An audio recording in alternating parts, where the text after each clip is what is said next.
सांगली महापालिका क्षेत्रात राष्ट्रवादी अजित पवार पक्षांतर्गत गटबाजी आणि एकमेकांच्या जिरवाजिरवीचं राजकारण उफाळलंय। अशातच आमदार इद्रिस नायकवडी यांच्या विरोधातच पक्षांतर्गत नाराजी पाहायला मिळते।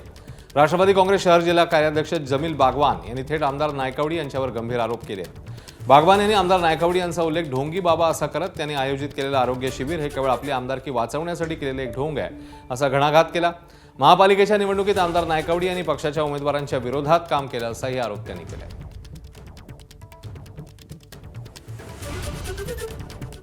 इद्रिस नायकवडीला आमदारकी दिल्यानंतर दीड वर्षाच्या कालावधीमध्ये आमदार इद्रिस नायकवडींनी सभागृहामध्ये मुस्लिम समाजासाठी व अल्पसंख्याक समाजासाठी एकही कुठला प्रश्न मांडला नाही। प्रभाग क्रमांक 6 मध्ये काँग्रेसचं काम केलं, प्रभाग क्रमांक 7 मध्ये BJPचं काम केलं, प्रभाग क्रमांक 5 मध्ये करंजी आमदारच्या विरोधामध्ये काम केलं। इद्रिस भाईने जर दादाचा मान सन्मान ठेवून पक्षाचं काम बरोबर इमानदारीने जर केलं असता तर आज महापौर राष्ट्रवादी काँग्रेसचा त्या ठिकाणी बसला असता।